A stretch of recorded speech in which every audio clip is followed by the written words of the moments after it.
Put your hands together for Fax Machine!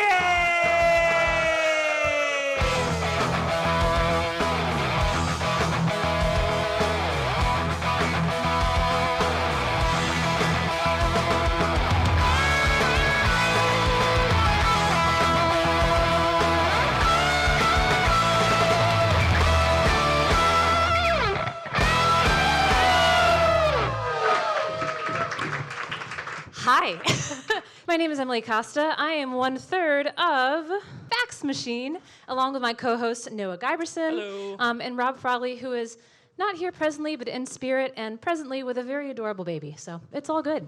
I question his commitment to our show. Say it. He's on the live stream. You think you're coasting with your brand new baby and your beautiful family? Fuck you, Rob.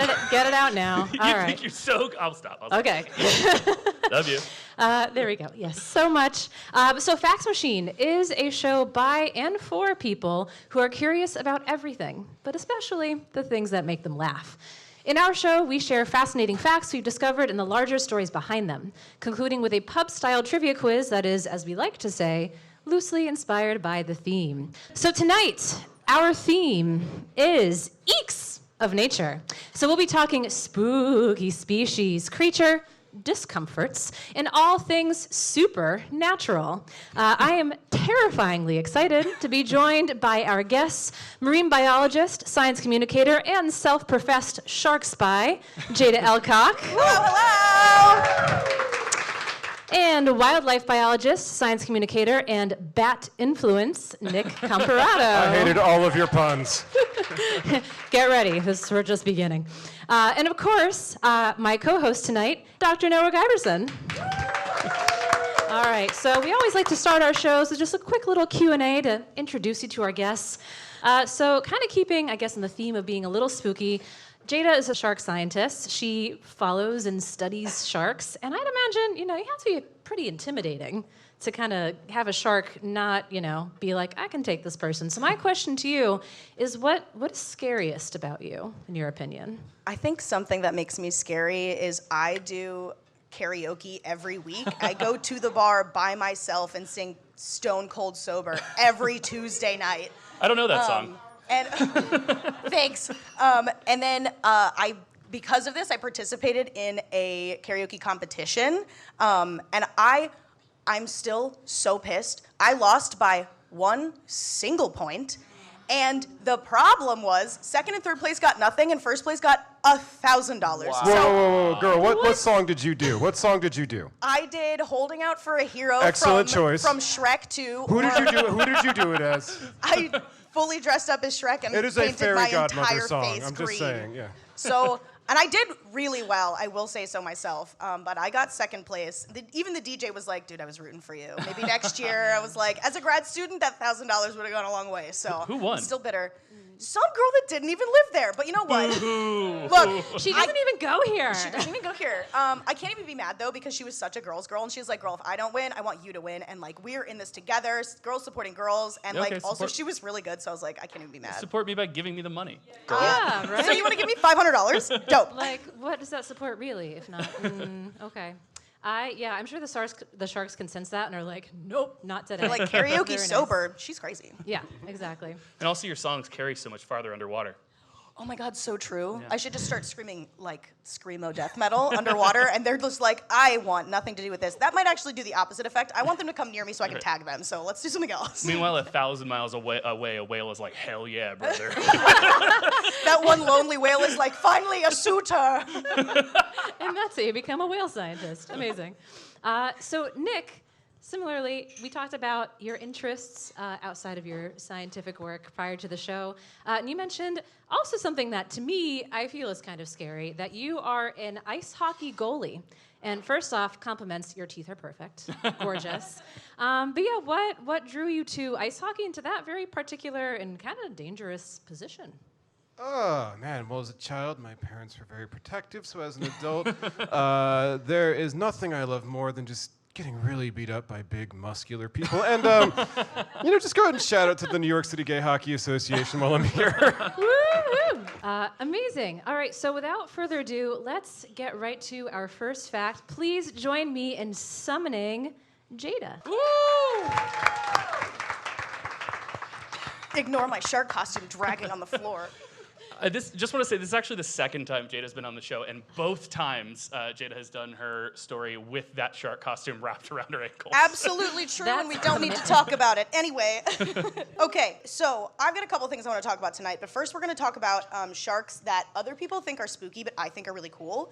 All of the reasons that these sharks are spooky are the reasons that I think they are very cool. Very shark scientist of me, I know. But first, we're going to start out with the sand tiger shark. I love them so much, and I think they're adorable. Most people do not agree with me. So people think they're scary because of those teeth.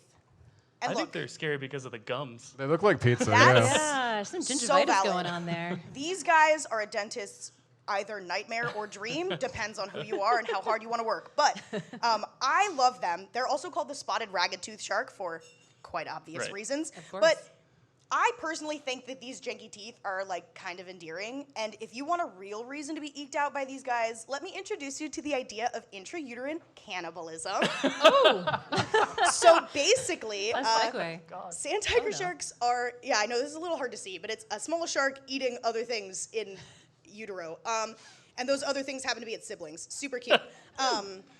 Basically, sand tiger sharks are like super chill as adults. I've worked with them in an aquarium. They just like slowly swim around, living their lives. They're really not gonna like jump into super speed unless you like piss them off or like irritate them. And in that case, they're just gonna swim away from you. But as babies in the womb, they be beefing. So they basically, sharks have 2 uteruses, which is crazy because I have one and it pisses me off every day. But what these guys do is basically the largest and the strongest of those sand tiger shark babies in each uterus will consume all of its siblings, whether they're eggs or whatever. And so then the sharks that are born are one from each uterus. So then they're little twins, which is so cute, but most people think that that's not very cute and it's super creepy, and I totally get it. But yeah, You think so that about human twins? no, about the shark twins. Oh, just okay. Well, so I think my brothers are creepy and they're twins, Yeah. so maybe that counts. But yeah, so they're like super fucked up twins, and we love that for them. But besides sand tiger sharks, this is not a very creepy shark, honestly. This one's a little bit worse. Ooh, my. This, my man. dear friends, is the frilled shark. What a beautiful name for an absolutely terrifying creature. People are afraid of this shark for, look at it. I feel like I don't have to explain that one This to is really you. landing on the podcast version of this. Oh, LOL, yeah, sorry. So honestly, podcast listeners, just look up frilled shark, and it's probably the first picture where it's coming like at the camera, and it looks horrifying. So let me explain to you why they look so odd. So they swim around and look kind of like an eel, and they're not, which is just inherently weird to me. Who are they but trying to trick? Probably me, bro. These sharks are elusive, I'm telling you. Trying to tag these sharks is not easy. Not these, just sharks in general. I'm like, ugh, they just don't want to be found, and it's fine. I get it. Introverts. But the reason these sharks look so weird is because they're in the order of sharks called cow sharks. In that order is also the 6-gill and the 7-gill sharks.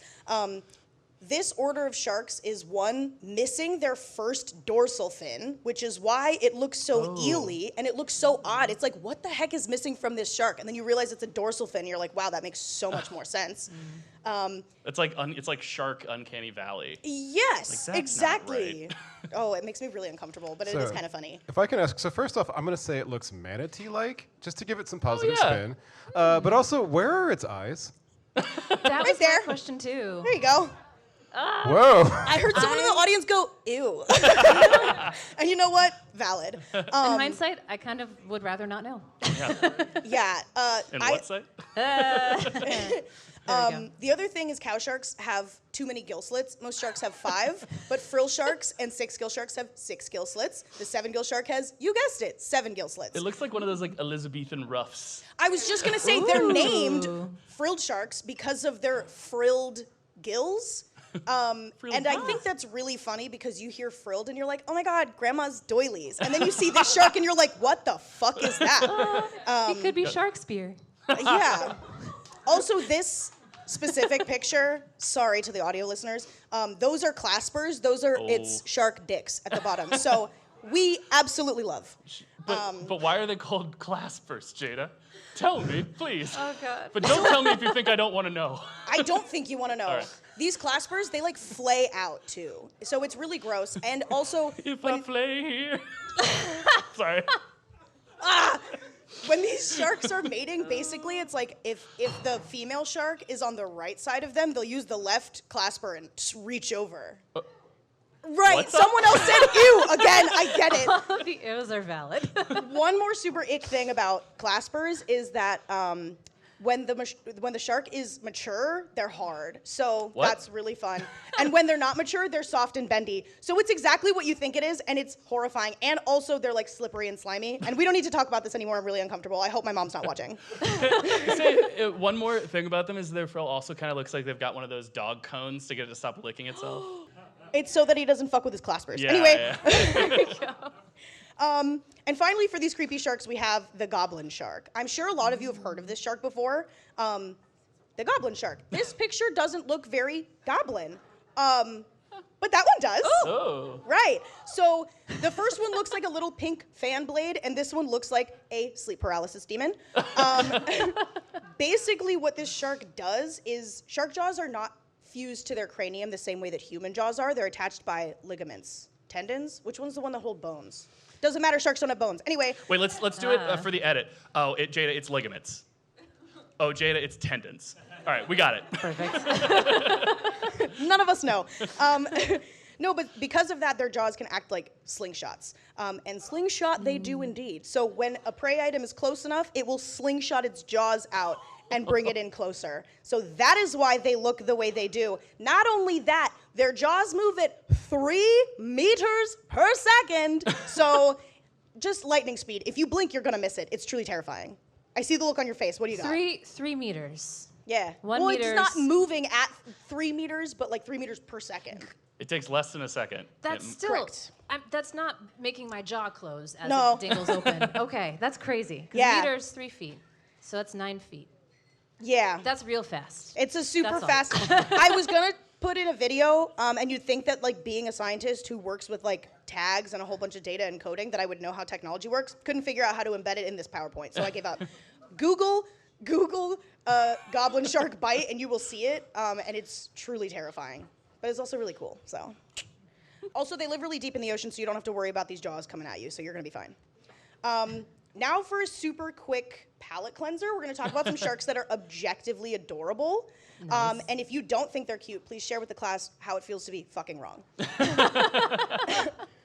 we're going to talk about the bonnet-head shark. Aww. Look at, yes, aw, collectively, everyone, yeah. They're so cute. They're the smallest species of hammerheads. If you didn't know, there are 11 species of hammerheads, because these guys just got split into 2 different species Ooh. because Damn. of genetic differences and differences in the number of vertebrae that they have, which is really cool. There's also another subspecies that lives in another part of the world that they're going to be investigating. I assume it will be split into 3 different species later, but that is to be seen. They're also the first ever discovered species of omnivorous shark. There are, well, I guess now 3 different species, but the bonnethead, the other bonnethead, and the whale shark. But who doesn't love a little guy that loves a little seaweed salad every now and then? A little seaweed salad with some crab in it? Who wouldn't want that? You know what I mean? So this shark is truly adorable. I love them. Next, I'm already anticipating the pun that Noah is going to say. This is the swell No shark. pressure. What is it? The swell shark. It's so swell, huh? I Yes. guess. There's a lot of pressure. That I feel one's too low-hanging fruit for you. Yes, because they're so swell. That's not why they're called that, but I will get to that in a second.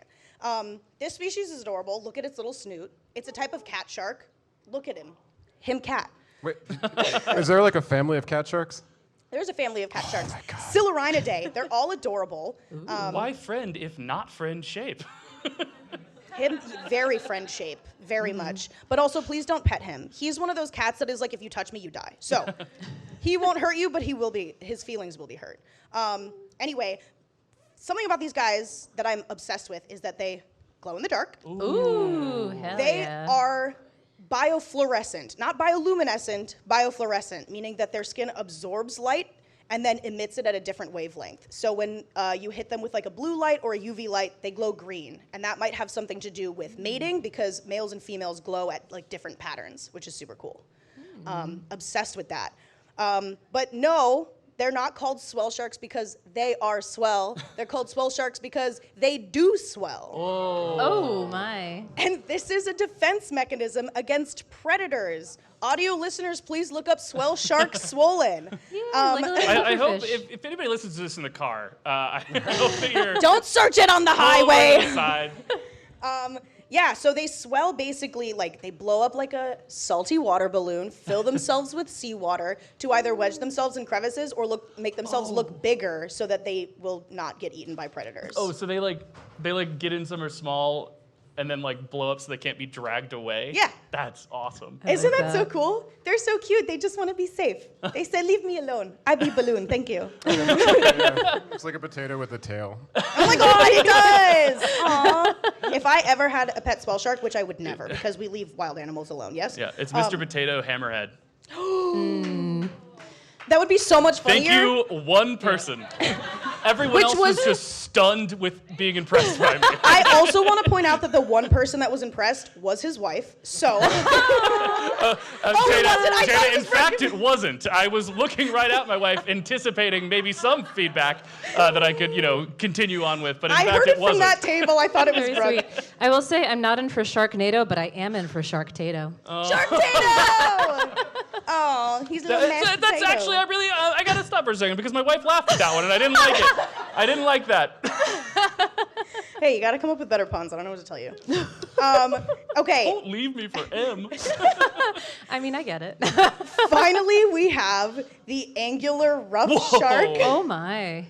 And I It's a don't even triangle. have that many facts about these guys besides the fact that they are benthic, so they sit on the bottom. They eat little benthic invertebrates. But I really just wanted to show him because him triangle. Whoa. I was reading an aquarium fact page about them because some aquarium fact pages just have fun fact. Here's this really random thing that you'll never learn anywhere else. And the page described it as having a triangular cross section. And there's something so funny about a literal education coordinator writing that and publishing it on the internet. And so here's a very specific fish reference for those of you Please. ichthyologists out there. Does this fish have a equilateral line? I don't want to talk to you anymore. That was actually really good. I'm really Thank happy you. with that one. Equilateral line. For those that don't know, fish have a lateral line system that senses movement in the water. It's very cool. Oh, cool. But yeah, so that's these little guys. And then one last very quick reminder is that, and this is for my good friend Amani Weber-Schultz in the audience, quick PSA, actual shark skeletons are significantly more terrifying than those shitty, weird plastic ones that you find at Target. And if you have more questions about it, Amani will probably answer them, so you should follow her on Instagram. So, admire the Mako shark skeleton, and that's what I have for you. Woo!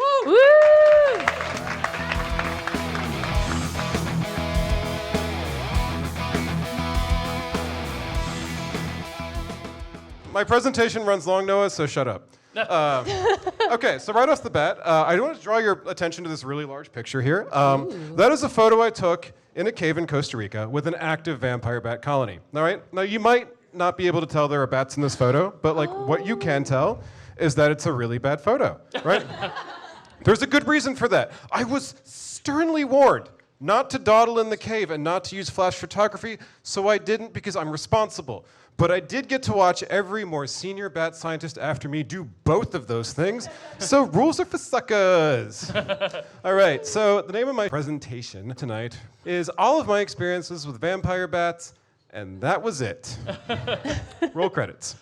All right, but look, Noah asked me to talk about vampire bats on this show 6 months ago. Little hang up, I study bats right here in New York City where there are famously no vampire bats, but Noah did come on my show not but 4 days ago, and I made him talk about fucking Frankenstein, so in the spirit of the season, let's talk about vampire bats. But a quick nod to what I actually do. I'm a unique sort of bat scientist. I specialize in the recording and analysis of sonar, and here I am setting up my massive equipment. So sonar, if you don't know, which would be shocking, is part of a sound-based system called echolocation that bats and other organisms use to both hunt and navigate. And if you've never heard bat sonar before, let me just tell you that you never will because it's outside of your range of hearing. But what I can show you is lots of really cool graphs like this one, right? So that is what I use to tell what kind of species I'm dealing with, and I use this method to understand how bats are sort of distributed in New York City. And like, what I do should be spooky enough, Noah, because it mostly happens in cemeteries. Oh, cool. New York City's got a lot of them. By the way, are you guys familiar with Greenwood Cemetery in Brooklyn? Woo! Point of the story is, this is my favorite mausoleum there. Very good. If you're like folding your laundry right now, it says spooky penis. It's like when the pubes start to go gray. That's like me when I scare somebody because my last name's Elcock. LOL. Okay. Is that Spanish? Also, I should say like actual like shout out to Greenwood. They've been amazing partners in my bat research. Okay. So like now like what you guys came here for. I want to give you some basic bat facts really quick so you can appreciate vampire bats, right? And the first fact I want to give you is that there are a shit ton of bats, right? There are over 1,400 species worldwide, and if that number is not good enough for you, that accounts for over 25% of all mammal species, like period, right? That is crazy that like fully a quarter of all mammals can fly or like have wings. There No, are you're costing me like really valuable time That's right now. true. But I will say, the only winged mammal, and if any of you is like, what about my girl, the flying squirrel? That bitch just glides. Anyways, so part of the reason that there are so many bats is because they have a lot of different, I'm sorry, Noah. No. They have a lot of different diets, and they have a lot of wacky adaptations for them. And let's start with a local girl. She's my favorite bat, the hoary bat. Don't talk about her name. She's an insectivore. Whoever said yes, fuck yeah. So she does really, really good with the basic bat packages, sonar and flight, right? But like, let's get a little bit more exotic. We've all heard of fruit bat. Yeah, fruit bats. Here's a really good one for you. Wahlberg's epauletted bats. I love those. Those cheeks are so full of Oh, roots. girl, you ain't seen nothing yet because it's got figs in there. Oh my God, right? the big old chubby cheeks. Okay, let's just really reverse things because there are plenty of carnivorous bats, including this guy. This is the fringe-lipped bat who enjoys himself a good frog. We've also say got. So cute. What? Look at Don't those say ears. ew, he's so cute. No, I was like, ooh. I said, Give me some time, Jade. I'll freak you out. No, you won't. All right, so we've also got nectar-feeding bats like pallid long-tongue bats. Oh. And finally, we've got this fucking freak of nature who is eating his way directly into your sleepless nights. Oh my God. That is the ghost bat. He will eat any tiny creature you put in front of him. And I support him for it. You support him for it or me for it? I missed that one. Both. Both? Thank you. I feel so seen. You're so welcome. I will also eat any tiny creature. That sounds really gross right now. Okay. So amidst all of this diversity, there are only 3 species that are obligate sanguivores, that have to drink blood, right? And here are, brace yourselves, they're all so cute. Here are 2 of them. So we've got the white-winged vampire bat and the unfortunately named hairy-leg vampire bat. Take my blood. I'm donating blood for him. Ooh, Noah, I think we named the second one after your mom. Oh, shit. I mean, oh, my dead Guano. mom's birthday was yesterday. I meant to say Jada's mom. What? Who is alive, right? Please tell me. Lisa's coming after you, bro. But where does she live? In Arizona? I think it was Yeah. Greenwood Cemetery. All right, Let's so move like, on quickly. yeah. So look, I'm not going to talk about these 2 species too much because they only drink the blood of birds. So that leaves 1 species of vampire bat that feeds exclusively on the blood of living mammals. And wouldn't you know it, they are the star of our show this evening. Audience, please help me and give me a warm welcome to... Ooh. Thank you. Oh, man. Spoke too soon. The common vampire bat, right? Or Desmodus rotundus. That's such a good name. I know. Okay. So, I would be remiss as a bat scientist if I did not tell you that the adaptations that this creature has to get to blood are as extraordinary as they are slightly off-putting, right? So look, the common vampire bat is actually quite stealthy with how it gets to food, and the first kind of part of this equation are those really freaky incisors, those like front teeth that look like Satan's fingernails. So those are what the bat uses to gingerly pull back the flesh of its prey and access its blood. Once that blood starts to flow, the bat will do this sweet little number. Right. That should Now- have some kind of rating on it. I need to take a lap. That went from scary to hilarious so fucking fast, bro. I'm doing my job. All right, so the bat is actually able to keep the blood flow going for as long as it needs because its saliva has a natural anticoagulant, or like a substance that keeps blood from clotting. And like this whole setup might make it sound like vampire bats have a pretty easy time getting food, but like that is not the case. They often fail, and that is not ideal because these bats cannot go more than 2 days without consuming fresh blood, right? But fortunately for vampire bats, they are very famous for this really cool behavior known as reciprocal altruism, which is a beautiful, complex behavior that I am going to absolutely oversimplify for all of you, right? Basically, it means that vampire bats are really, really into helping each other out, right? Like, their family and friend structures are probably the most studied aspect of this bat, right? What does that mean for you if you're a vampire bat down on his luck, right? You haven't eaten in a few days. Well, sweetheart, don't worry, because someone in your colony will look you sweetly in the eyes and throw up blood directly into your mouth, right? Scrumptious. You should not have sat there, sir. Sorry. And look, like the bats that have like blood to offer, they're not bashful about it. They're literally going around like little tiny Italian grandmothers, just offering it to anybody who might want You some. eat. Have you eaten yet? Yeah. You're looking a little thin, Junior. You're too Let me skinny. give you a little Eat. blood.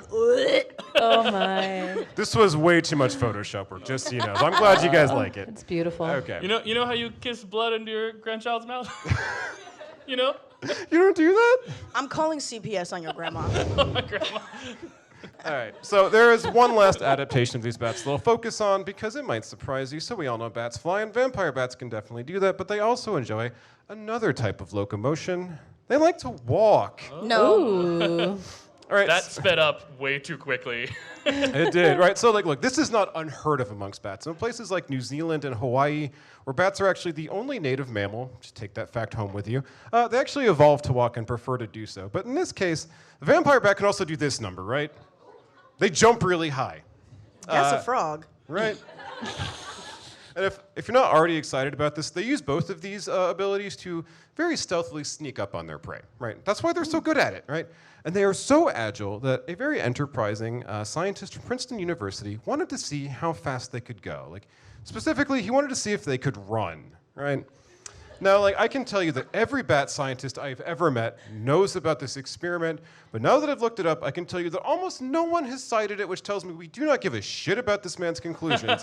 What we do really care about is that this experiment gave us gifts like this one. Because in order to test this out, this scientist made a teeny tiny treadmill, and he did in fact discover that vampire bats can gallop. Oh man. That's so cute. I'm That's sorry. super adorable. I Girl, you love don't even know. it. Also, I should not tell you this. So a really fun fact about vampire bats, like that people have kind of weirdly discovered, is that like once they get over being absolutely terrified of you, they actually really like being around people. Like there's like plenty of stories of scientists just putting them in their pocket and going about their day. So that's fun. Besties. Well, You're welcome, man. I just saw that motion. thank you. Okay. So like hopefully by this point I have convinced you that like vampire bats are like as cute and interesting as they are, just a little freaky. But like lest I like leave you disappointed, let me give you a cliffhanger to take home. Right. So this is like roughly the current range of vampire bats, but it's not a very good map because it makes it look like they are already in the United States and they are not. But as climate change progresses, we are a little concerned that they might make their way up into one of the southern states, right? Now, the CDC is already really freaked out about this because they're pretty hung up on bats as a rabies vector, and like that's reasonable, I guess. But look, like as a bat scientist, I can say that we're a little bit less freaked out about this because frankly, it's just human-bat interactions are not very common, and it's pretty unlikely that you will get rabies from a vampire bat. In fact, outside of assholes like myself, there's really only two big groups of people that are at risk from getting bit by a vampire bat. And I'm going to tell you what they are. The first one is people who sleep outside in rural areas with no shelter, right? This is definitely like a subset of the American population, but it's not most people. But like what bat scientists are really freaked out about is the second group, right? Because these are like your thrill seekers, your curious adventurers, your complete fucking idiots, right? And like, why are we so freaked out about this? Because these bats are not predicted to show up in just any state of the union. They're going to Florida. Ah, It's a Jesus. perfect storm. Brad, boy. let's go to that abandoned building. I bet we won't find anything. Gets rabies. Right. And also, Noah, your face is just pregnant with comments. What were you going to say? It was pregnant with caution. Right, so I guess in conclusion, what I'll say is, as a bat scientist, we are not that freaked out about rabies, but what we are freaked out about is Florida man worried about vampire bats burns out his own house. Thank you guys so much.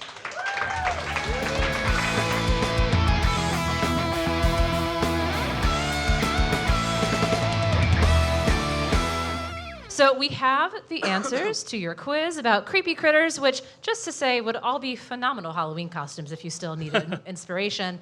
But our guests actually also did the same quiz that you did. So how did everybody feel about that quiz? I was positively frightened Perfect. by it. Good. The movie, Yeah. It. By the, well, Valid. same. Ooh, thought I didn't about feel it. great about it. Really? That's weird, because Noah knew all the answers, so I felt really I good about felt it. excellent. He knew the first two, and then we all struggled on the rest of it. Okay. All right. I feel well, really good about it, actually. We'll see how it goes. As a quick throwback, did you all come up with a team name? Did I hear that happening No, behind I don't me? think. I think Oh, we no, went, that's- we did, and Yeah. I really like the direction you went with it. We came up with it? So this is Bat Bitch, Shork Dork, and Pun Princess. Flawless. And that's what we went with. You're welcome. Yeah. Now, those are nicknames that should stick, in my opinion. All right, so on to our quiz then. Question 1. What vegetable, nicknamed pie plant, is sometimes forced, in quotes for a reason that you'll soon hear, to grow in pitch darkness, where it gets sweeter and less stringy, and also grows terrifyingly fast? So I remember this. I know this one, is what I'll say. I'll know this one, and the reason I know it is because once you hear the term rhubarb forcing, which is the practice that this describes, you will never forget it. And apparently, at least from what I read, I'm sure you're going to tell us more, that you can, like, if you stand in these like darkened sort of like warehouse, greenhouse sort of things, you can hear all of them growing. No. Oh, yes, you can. And it's like it's like pitch and black. I dare you- say you might, Oh. but I was gonna go with sweet potatoes because who don't love a sweet potato pie? Yeah, but I've never heard of a stringy sweet potato. That's because they grow them in the dark. also, I have encountered stringy sweet potatoes. They're deeply disappointing. Oh, But- that's I've never had Yeah, one. I'm jealous. Sorry. But yes, so the answer was rhubarb. Well done, team.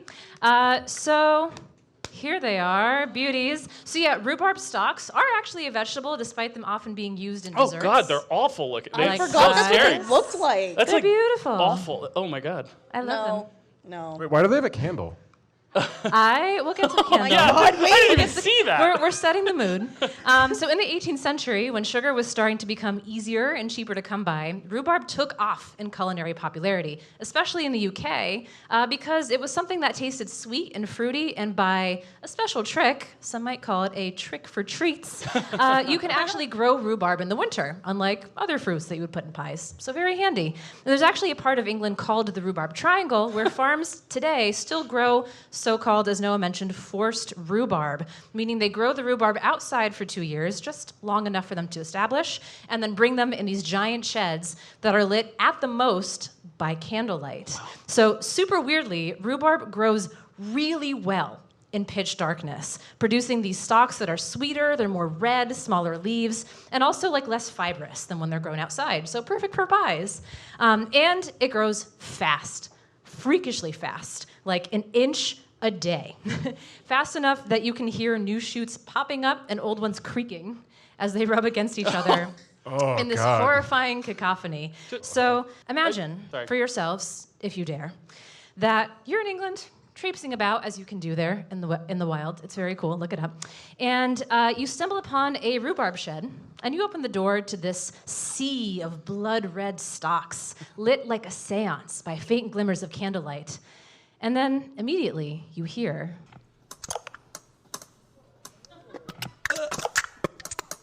Oh, this sounds like an old person eating. No, because I was gonna say that sounds like the monster from A Quiet Place. Yes, I think so too. They've got rhythm, right?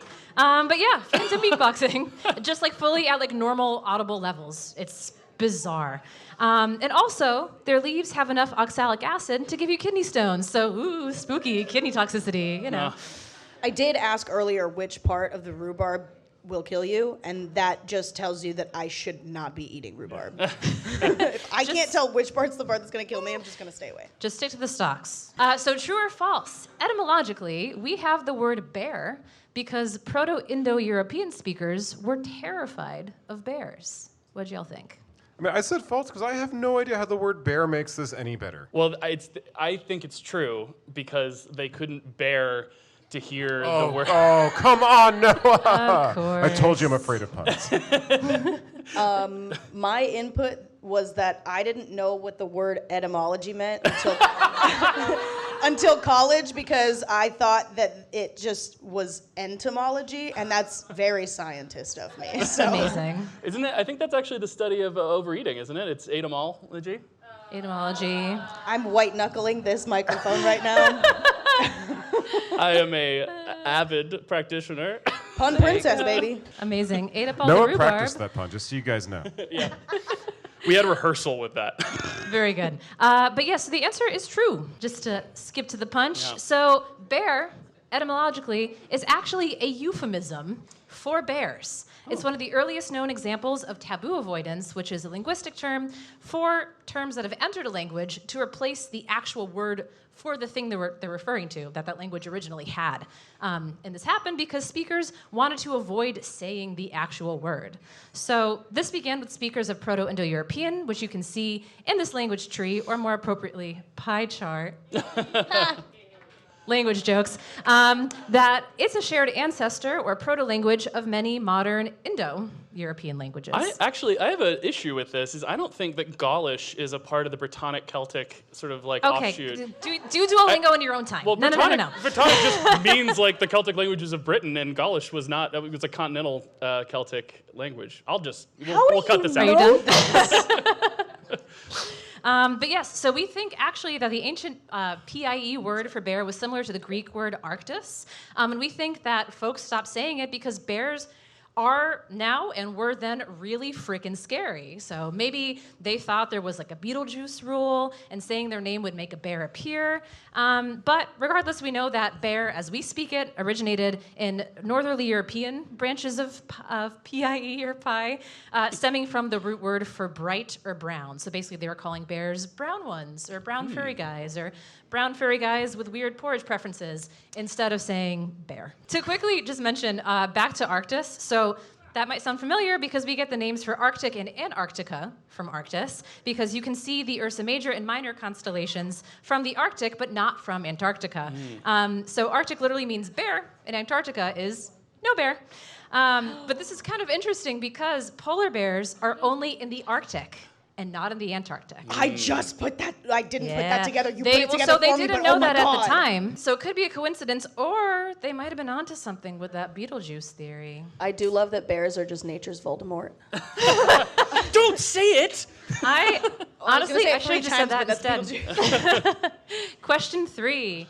Which of the following is not a real name for a spooky-looking fungus? We have A, gravedigger's lantern, B, destroying angel, C, dead man's fingers, D, devil's tooth, and E, jack-o'-lantern. So I think we knew which of these were real funguses, but destroying angel sounds so fucking cool. Yeah. Right? So dead man's fingers is a thing. They're creepy. They look like a dead man's fingers. Shocker. And then devil's tooth, I'm pretty sure that's a thing. I'm pretty sure it's like a white fungus that looks like it's bleeding.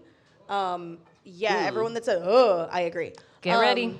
And then jack-o'-lantern, I think, maybe. And then it was between gravedigger's lantern and destroying angel, and we went with Gravedigger's lantern. Yeah. not being a real fungus. Yeah, so Okay. A is not real. But that'd be dope, wouldn't it? I agree, but yeah. Oh, if it were just bioluminescent and you could carry it around. Oh, that'd be Or sick. they look like lanterns that pop in the graveyard. I'm just saying it's up for grabs. If anybody finds these, please name it that. I think it's cute as hell.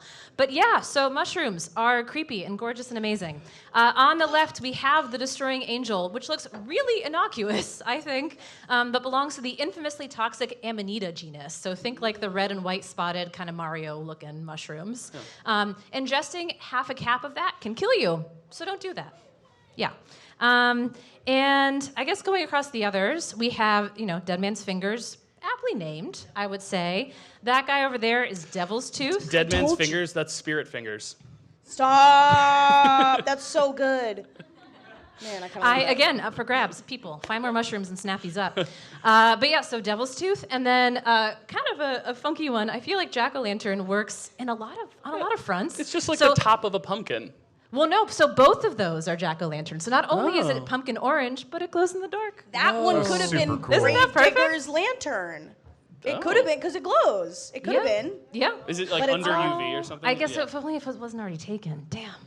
Sorry. Is it like just under UV or it's like fluorescent? Bioluminescent. Okay. And we don't, from what I was reading, don't know how it does it, which is kind of That's cool. weird. Yeah. Mystery fungi. Spooky? Indeed. Question 4. In 2023, researchers discovered that plants can do what Halloween-associated behavior when they're dehydrated, stressed, or getting munched on by insects? I answered this one and I said they could scream. Literal screams when the answer came up. Thank you. You all understood the assignment, and thank you. I love this energy. Just a whole field full of Wilhelms. Will Hemlocks. Yes. Everyone Also, want to go secret around doing the voices Wilhelm are good. scream? Everybody in the audience, all at once, your best Wilhelm scream. 1, 2, 3. Oh, that was super weak, you guys. This is the best goddamn show. You all are great. We're just going to pepper that in at other moments throughout the show. Listen to the recording. It'll be great. It'll be a great time. But yes, so plants scream under all these conditions, and honestly, same. I get that. Well, exasperated. You're like, I'm dehydrated. I'm hangry. Like, they're just like us. And you're amount getting of munched on times- by insects. Yeah, the amount of times when stressed or dehydrated, I just go, ugh. You know what I mean? If you haven't done that, you're not a grad student. And your houseplants are like, same, but also please water me. I see you. I see you sitting there. Please water me. But yeah, so this picture here is from the recording setup from this 2023 study. It literally is like tomato plants with some microphones pointed at them. Very sensitive microphones, but, are they doing stand-up? Are they screaming? We don't know. That's every man with a podcast. Pretty much. It could go either way. But yeah, so the researchers set this up, and then they tried a few different things. They didn't water them, or they snipped their leaves, and they captured these ultrasonic sounds that they emitted. So previously, we knew that plants could emit these sounds due to a process called cavitation, which is when these little bubbles will kind of form and then pop in the tissues of the plant. But they found that under these different stressed conditions, like under normal conditions, plants would pop maybe once an hour. Especially the drought-stressed ones, they would pop up to 40 times an hour. So there was like a sense of urgency. Was there a certain point where if they started to pop, they kept popping? Like if once you pop, you just don't can't stop? You just can't stop. See, I don't think they had a lock on those pops, no. I was imagining instead of They better popping, drop there's it. They better drop. Like, I'm more curious if the other plants can hear them screaming. Yes, well, so here's the freaky Grass. thing. This is kind of haunting me still, and now it'll haunt all of you. You're welcome. The frequencies that these sounds make are too high for us to hear, but they are loud enough for lots of insects and certain animals to be able to hear. So, it really creates, at least to me, a different vision of, that perfect spring day where you feel the warm sun on your skin and the cool breeze rustling the trees and the birds singing and the blood-curdling shrieks of a freshly cut lawn. And the rhubarbs being And forced the to grow against their will. Exactly. Other critters might have a totally different, experience. But yeah, look, everyone's worried about AI gaining sentience and robots rising up, but honestly, I think we better hope that plants never get the ability to uproot and move around, because if they do, I think they're coming for us. I just my imagine- houseplants are 100% screaming right now, and I'm just like, la la la. I just imagine the plants instead of when you say popping, I'm imagining them being the toxic boyfriend at the restaurant being like, hey, water, thank you, got it. Garçon! Yeah, absolutely. One last thing, Em, is in Yes. in the question you said they do this when they get munched on by insects. Was that related to this painting that you put on here by Edward Munch or whatever? Or is that unintentional? It wasn't, but it is now. Oh. Amazing. All right, question 5. There we are. What zombie-esque feat are rotifers, tardigrades, and wood frogs capable of? Revival. Yeah, they come back from the dead. Yes, these are, as I would say, frights of the living dead. But with the technicality that they don't come back from truly being dead, they just can exist in suspended animation, as it's called. But in terms of bodily functioning, they did. They look dead. So to kind of walk through some examples for each, the rotifers are these beautiful let's see if I can get a gift to play. Yay! Microscopic multicellular babes with little Whoa! Absolutely not. Absolutely not. Aren't they darling? No. They're so darling. Little, like those little hats with the So propellers on what's it. freaking out so much, Jada? It's so cute. Two of They them just come out whisk. of their face. Amazing. Cool. But yeah, we knew they were tough, but more recently we found out they're really tough because scientists were able to revive some that were hanging out in Siberian permafrost for 24,000 years. Maybe we shouldn't be doing that. Maybe. So turns out when you do that, the first thing they do is they sexually reproduce because they're back and they want to party. So they need to have some friends around. They're here for a good time and a long time. Love the rotifers. Tardigrades. I love how Okay. tardigrades have come up twice now. Yes, I know. They're a hot topic. Also called water bears, are microscopic too and famously indestructible. There's a current theory, or I should say, like, you know, you try to freeze them, radiate them, boil, dry, starve, getting canceled, they'll be fine. Like, nothing takes them out. Current theory as to how they can do this, which is very cool, is that their cells make a specific protein that literally like vitrifies them or turns them into glass. So if you imagine like you take, you know, one of these guys or something with cells, snap freeze it by throwing it in like liquid nitrogen, something super cold, and basically it just like makes the cells glass without the freezing process, you know, the absence of water damaging the cells in any ways. So it's like a perfect instant preserving, and then they can be rehydrated, literally just like instant noodles, and come back to life. Totally crazy. And the last one, the least eldritch horror looking of the lot, but still freaky in their own way, are these little wood frogs. So they, while other frogs have to burrow and hide away from the winter cold, these guys just go, hold my beer, and leave the other frogs holding their beer for months while they freeze completely solid. Like truly, like this guy, like I'll never let go Jack level, just full, solid all the way through. Poor guy. But in their case, they actually prevent this damage from freezing by circulating sugar molecules. And what is crazy to me is they thaw from the inside out. I don't understand how that works. But like their brain and their heart come online first, and they just kind of thaw this way, and then hop around and go on their business and maybe get their beer back. I don't know. Sweet. The brain thawing first is terrifying to me because they're just like, now I'm sentient and also frozen. And that sounds like an Dude, absolute what nightmare. if someone really annoying comes up to talk to them? They're just like, fuck. I can't move. I can't leave. They're like, this hey, I know you're awake. conversation. I gotta tell you about the Shut- vacation I took 3 weeks ago. All right, I bought a slideshow, and you're Yeah. like, fuck. Barbara, I don't want to hear about your in-ground pool again. Come on, like, absolutely. All right, question 6. Ooh.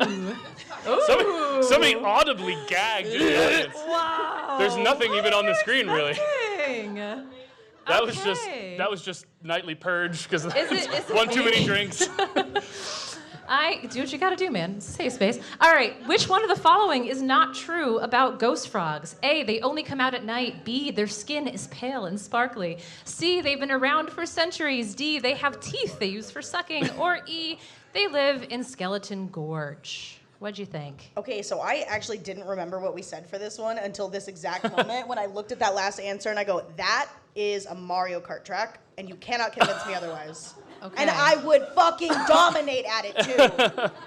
Only if it was on Wii. I think that's actually what we talked about more than the answer to this, because I would wreck you. I would. Don't fuck with me. Don't piss me off. I'd just be happy to be invited. You weren't invited. I'm just kidding. Yes, you were. Okay, You were before gonna we lose on destroy purpose to a make lot you of feel better. friendships, the answer is their skin is pale and sparkly. Oh. You mean to I tell me know, that I was they're not tricksy. giving Edward Cullen? Well, actually, they Skin were. is the killer. Is the skin Wait, what about that ghost frog? This is the skin of a killer. I had Bella. a lot of fun with this. So What is the Loca quote again? Bella, where the hell you been, Loca? and that's what the frog was saying in return. Yeah.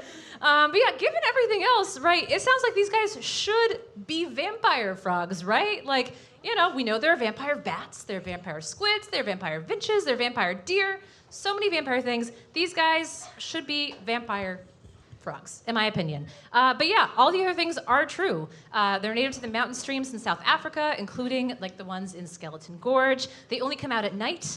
Their tadpoles have up to 17 rows of teeth that they use to suck on rocks to kind of climb at night to go be out with the moon. And evolutionarily, their family, Heliophrinidae, that was bad, dates back to the Mesozoic era. They're also critically endangered due to tourism, invasive vegetation that soaks up those streams and other That's a things. huge bummer. I know. Well, so my pitch is look at how well this just did. Let's rename these puppies to vampire frogs. And just, vampires are so charismatic. People love vampires. I'm so sorry, but learning that Skeleton Gorge is a real place, Are I'm there bringing a skeletons go-kart there? and I'm fucking up that ecosystem. Friends, we need to conserve these frogs. You need to save them from my weird ass. Now more than ever. All right, question 7. Ooh, what classically creepy creatures have blue blood fly by ballooning and produce the second strongest natural substance? I think I shot straight for spiders because we Yeah. all know about the terrifying Jora spiders coming Yes. for all of us, right? Yeah, They that's eat true. spotted lanternflies. We learned that at a previous episode. And they can get up to 8 inches wide. And they, I No. recently also learned the invasive ones have a bacteria that makes them sterile, which I Okay. feel kind of bad for them though. No, I don't. I'm so sorry. What, do you not like spiders and the weird hydraulic system they I'm live on? truly terrified of spiders. Also, to all of you that thought of horseshoe crabs because of blue blood, I was there with you, but Oh. to my knowledge, they do not fly. I can't believe Yet. there was one. Yes. So, well, There are 2. You got really validated by that. Amani asked me earlier Oh, great, if it was amazing. horseshoe crabs, and I was like, I can't tell you, but I'm gonna say probably not. So anyway, the answer is spiders. Back-channeling. It is. I love spiders. Yes. Famously, I do love spiders. Well, I had a little story to tell. I'll make it very abbreviated. Because spiders are generally difficult to persuade people to like. I know that from probably too much experience. So I had a little story that I would tell about cool things that spiders can and do for us. And so, well, first of all, okay, these are limpets, which apparently are, like, their teeth are now the strongest substance on Earth, whatever, big whoop. But I picked the cutest jumping spider I could find. Look, he's just a baby. I'll accept him. Okay, and this goat, because there's been a lot of research over recent years on making spider proteins, or I should say silk proteins, in animals that are not spiders. We know that weight for weight, silk I is do not stronger want than silk goats. Is that where this is going? What? I do not want. Are there spider proteins in goats? Yes, the famous spider goats, which do not Google spider goats. I was trying to find pictures for this, and the last time I told this story, DALL-E did not exist yet, like the AI, and now you don't want to search spider goats anymore. You just wouldn't do it. But yeah, so we've been trying to, researchers have bioengineered yeast, bacteria, mammals like goats and pigs to make spider proteins so that we can use them for textiles, construction. You can imagine all sorts of uses. But one use that I think is very cool and very close to my heart is that from these mammal studies where we expressed these spider proteins in mammals, we noticed that the immune system doesn't really react to them, which is crazy because potentially that opens up the possibility of using these engineered spider proteins in medicine. Like for surgical threat, I bet too. Yeah, exactly, for all sorts of things. But as a lung biologist, one potential use that's been suggested for them is actually to act as lung surfactant for premature babies. So the TLDR is lung surfactant, special fluid that's made in your lungs. It allows your alveoli, which are those air sacs, to be pliable. And if you don't have it, then your lungs collapse. So you need it. It's very important. But sometimes premature babies are born so early that their lungs aren't developed all the way yet, and they're not making that surfactant. Right now, to remedy that, we give them surfactant made from pigs. But that's not really cheap. It's not very cost effective. So if we can do it on a larger scale by making these spider proteins, it's cheaper, can be more accessible to babies who really need it, and we might be able to use it for other stuff too. So spiders are cool, and if you disagree, then you probably don't like babies either. And that's kind of messed up. That's kinda messed up. I respect spiders for this, but also for all of you that are imagining a goat descending from the ceiling from a web spun from its ass, I'm right there with you, and I apologize for it. Well, I wasn't until now. Thank you. All right, last question. Question 8. True or false? Yeti crabs are so named because of their frigidly cold habitat of Antarctic hydrothermal vents. What'd we say? False. Because they're named for the fact that they look like Yetis. Like Yeah. they look like the abominable snowman from, what's that movie? Monsters, Inc. From folklore, I think. Well, look, no, I'm talking. There are multiple. I'm actually 12, so Monsters, Inc. Anyway, also, hydrothermal vents are anything but cold. It's right in the name. Exactly. What was that? That was very that scary was, sound. Sorry, I was being the Is there rhubarb again. rhubarb? Where is it? So yes, this was false. You're correct. And yeah, I kind of snuck in the hydrothermal vents thing as hopefully like a little nudge clue because no, those babies are not cold. Them's warm. So yeah, the ones that are 7,000 feet deep at the Pacific Antarctic Ridge, which is where these lovely monsters dwell, spew out water, sulfur, and metal molecules that are over 700 degrees Fahrenheit. They look like Very, they give good very hugs. Yes, I know. So very hot. But Yeti crabs are named for these deliciously shaggy arms, and they are as fascinating as they are fabulous. So they inhabit pockets of water that are near these vents that are closer to 95 to 100 degrees Fahrenheit, so like little underwater jacuzzis. I love that for them.